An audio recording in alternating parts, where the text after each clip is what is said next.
안녕하세요, 로미입니다. 이번 시간에는 돈에 대한 말씀을 드리려고 하는데요. 돈이 없어서 너무 힘들다. 가난은 정말 고통이다 라는 이야기들을 하죠. 당신이 뭘 알아, 뭘 안다고 그런 말을 해 라고 하실 것 같아서 제 개인적인 경험담을 말씀드리려고 합니다. 돈이 어떻게 사람의 사고에 영향을 미치는지 그런 걸 잘 알고 있기 때문에 저의 개인적인 이야기도 말씀을 드려볼까 라는 생각을 하게 됐고요.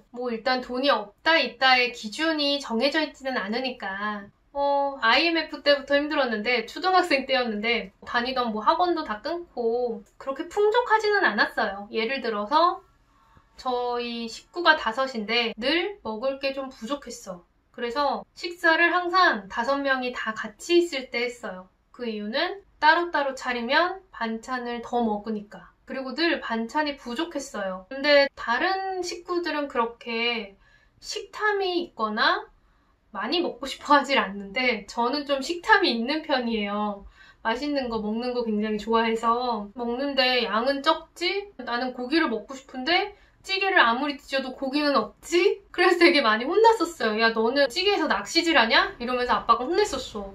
근데 먹을 게 없으니까 뒤적거린 건데 나는 고기가 먹고 싶다고. 정말 그 정도로 정말 여유로운, 배부른 그런 상황은 아니었거든요. 그리고 늘 용돈이 여유롭게 있다거나 하지 않고 늘 그냥 부족했어요. 그러다 보니까 초등학교 고학년 때 학생회비 같은 걸 내라고 했어. 그때 기준으로 3만 원인가 5만 원인가 그 정도 했던 것 같아요. 그 돈이 너무 아까운 거예요. 아까운 개념 자체가 아니라 돈이 없었지, 집에. 그래서 엄마한테 지금 집 힘든데 내지 마. 이거 꼭 내야 되는 나라에서 내라고 하는 거 아니잖아 라고 해서 안 냈어. 그랬더니 그 담임이 어찌나 저를 괴롭혔는지 그 선생님이 저는 정말 날라리랑은 거리가 먼 사람이에요. 캐릭터 자체가. 공부를 잘하지는 않지만 공부를 되게 열심히 하는 학생이었거든요. 굉장히 열심히 하는 학생이었는데 그래서 저를 좋아하는 선생님들도 있었는데 그 담임은 내가 돈을 안 냈다는 것 때문에 엄청 찍은 거지. 그래서 저한테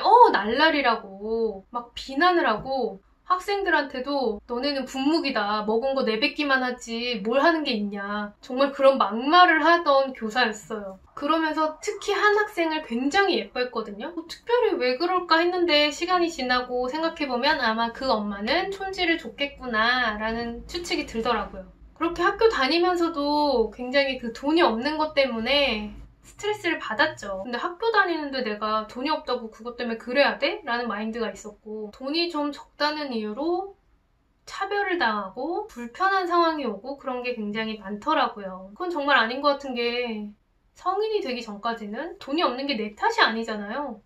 그리고 성인들도 돈을 더 잘 벌 수 있는 그런 환경에 처하지 못했었던 것 뿐이지 그들이 정말 공정하게 기회를 가졌는데 돈을 안 받아간 건 아닌 것 같거든요. 출발선이 정말 다른 것 같아서 저는 대학생 때도 정말 힘들게 살았어요. 저번 영상에서 말씀드렸는데 그 영상은 지울 거라서 짧게 말씀을 드리자면 대학교도 이제 하향 지원을 해서 여러 군데에 붙었고 그런 상황에서 아빠의 첫 마디는 축하해가 아니라 너가 알아서 학비 대야 된다. 야간으로 돌리든 휴학을 하든 네가 알아서 학비 대야 돼. 라는 게 첫 마디였고 그래서 정말 열심히 미친 듯이 살았죠. 그래서 겁나 열심히 학교 공부를 하다 보니까 장학금을 받게 됐고 그렇게 열심히 살다 보니까 또 새로운 기회들이 와서 교수님이 유학에 대해서도 제안을 해주시고 학교 장학과장님이 예쁘게 봐주셔서 외부 장학금도 받게 되고 열심히 사니까 조금씩 주위에서 기회들을 알려주더라고요. 그래서 사실 돈이 없어도 아직은 새롭게 해볼 수 있는 개천에서 용나는 그런 기회들은 있다고 생각하고요. 제가 용이 난 것까지는 아니지만 또 알바 되게 이거저거 해봤어요.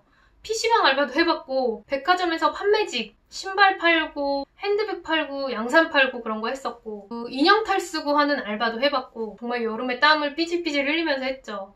지금 이 순간도 저 되게 땀을 삐질삐질 흘리면서 찍고 있어요.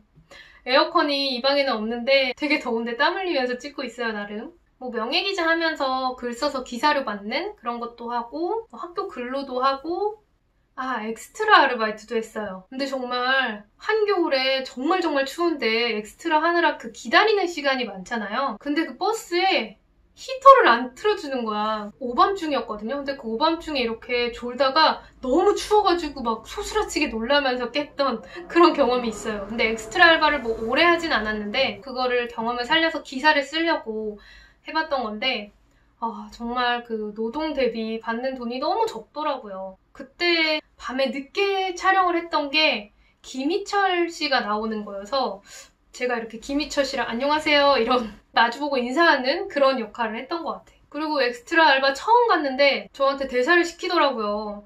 그래서 왜 나한테 대사를 시켜? 나 그런 거 잘 못하는데 연기력 하나도 없는데 해가지고 솔로몬의 선택인가 뭐 이런 프로그램에 이제 가자마자 대사를 쳤던 기억이 나요. 가서 했던 대사가 저 여우 좀 봐 뭐 이런 대사? 그거 보고 막 야, 너 왜 저기 나오고 있냐 이러면서 아는 사람 연락 받기도 했었죠. 그런데 제가 그렇게 아르바이트를 하면서 겁나 빡세게 살 때는 대학생 때는 약간 그런 부자들에 대한 삐딱한 시선이 좀 있었어요. 그래서 친구를 만나서 얘기를 하다가 그 친구가 해줬던 말이 굉장히 기억에 남는 게 돈 많은 사람들은 어쩌고저쩌고 막 이런 식으로 제가 부정적인 말을 했더니 그 친구가 야, 너 근데 그렇게 부자를 싫어하면 돈을 벌 수가 없어. 이런 말을 하더라고요. 움찔 놀랐죠. 저는 그냥 이 사회 구조가 싫고 나는 돈이 없고 겁나 힘들게 사니까 당연히 나는 그냥 투덜대는 거였는데 그 친구의 얘기를 듣고 나니까 뭔가 딱 맞은 듯한 느낌? 맞아. 내가 돈이 많은 사람들을 무조건 싫어하고 혐오한다고 내가 얻을 수 있는 게 뭘까? 좀 더 발전적으로 생각을 해야지. 저들은 왜 부자가 됐을까? 저들은 어떻게 돈을 벌게 됐을까? 내가 돈을 벌려면 어떻게 해야 될까? 이렇게 좀 더 발전적인 사고를 하게끔 터닝 포인트가 됐었던 것 같아요. 그래서 여러분들도 돈이 전부는 아니지만 적어도 의식주가 해결되려면 어느 정도의 돈이 필요하잖아요. 근데 세상 어디에도 공짜는 없다. 그거는 진리니까 내가 어느 정도의 노동을 하면서 정당한 대가를 받을 수 있게끔 좀 더 근무 여건이 나은 곳으로 가기 위해서 나의 연봉을 높이기 위해서 어떤 식으로 해야 될까라고 좀 더 발전적으로 방법을 찾는 게 좋을 것 같아요. 그런데 돈이 없는 이런 시기를 겪고 나니까 또 큰 장점이 있더라고요. 없어 봤기 때문에 소중함을 느껴서 더 아끼게 되고 더 감사하게 돼요. 저와 비슷한 소득의 회사 동기들 사이에서도 제가 상당히 만족도가 높았고 월급이 꼬박꼬박 들어오는 것에 대해서도 감사하게 생각하게 되고 동일한 소득인데도 몇 년간 회사를 다녔을 때 제가 훨씬 모은 돈이 많고 그렇게 종잣돈이 모이다 보니까 그 돈으로 또 투자를 하게 돼서 돈을 더 벌게 되고 이런 장점이 있더라고요. 돈이 없었다 보니까 당연히 아껴 쓴 건데 그게 이제 체화가 된 거죠. 그래서 훨씬 돈을 모으기 좋은 환경인 거거든요. 나는 왜 돈이 없는 집에서 태어났을까? 나는 왜 소득이 이거밖에 안 될까? 이렇게 자괴감이 드는 분들 분명 있으실 텐데 이런 경험이 결국 자산이 된다. 돈보다 더 소중한 나의 습관을 만들고 나의 가치관을 만든다. 이렇게 생각하시면 좋을 것 같고요. 부자를 싫어하면 부자가 될 수 없어 라고 했던 제 친구의 말처럼 이 사회제도, 이 구조가 정말 문제가 많지만 적어도 내가 원하는 만큼 여유를 가지기 위해서 어떻게 하면 좋을지 방법에 좀 더 집중해 보시면 좋을 것 같네요. 더 행복해지는 방법을 찾자고 말씀드리고 싶어서 이렇게 영상을 찍어봤습니다. 잘 보셨으면 댓글 꼭 좀 부탁드리고요. 긴 영상 시청해주셔서 감사합니다.